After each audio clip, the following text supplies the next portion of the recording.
एक विक्रेता काय करतो की त्याच्याकडे असणारी जी कार आहे 50,000 रुपयाला चिन्हांकित करतो. 50,000 रुपये त्या कारची किंमत आहे.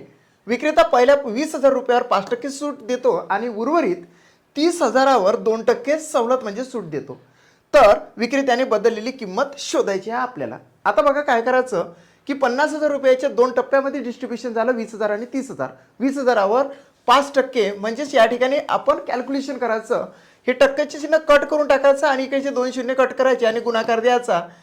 200 गुणिले 5 म्हणजे या ठिकाणी आले 1000 रुपीज सूट झाली म्हणजे सवलत देण्यात आली.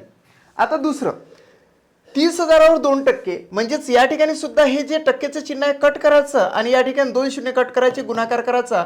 300 गुणिले 2 म्हणजे 600 रुपीज या ठिकाणी पुन्हा 30,000 रुपयावर सूट देण्यात आली.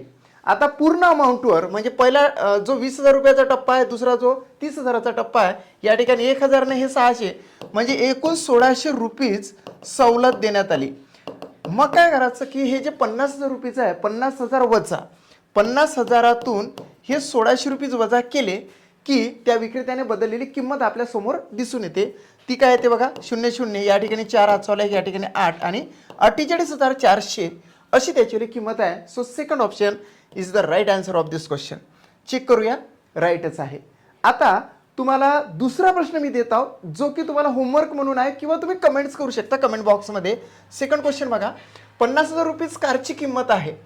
30,000 रुपये यावर 5% दराने आणि 20,000वर 2% दराने अशी दराने म्हटल्यापेक्षा टक्क्याने काय केलेलं आहे तर सवलत दिलेली आहे. म्हणून बदललेली किंमत तुम्हाला फाइंड आउट करायची आहे.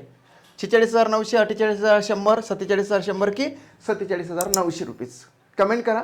जर का तुम्हाला माझा व्हिडिओ आवडला असेल तर आपल्या मित्रापर्यंत हा व्हिडिओ शेअर करा आणि MPSC स्मार्ट लर्निंगला सबस्क्राईब करा.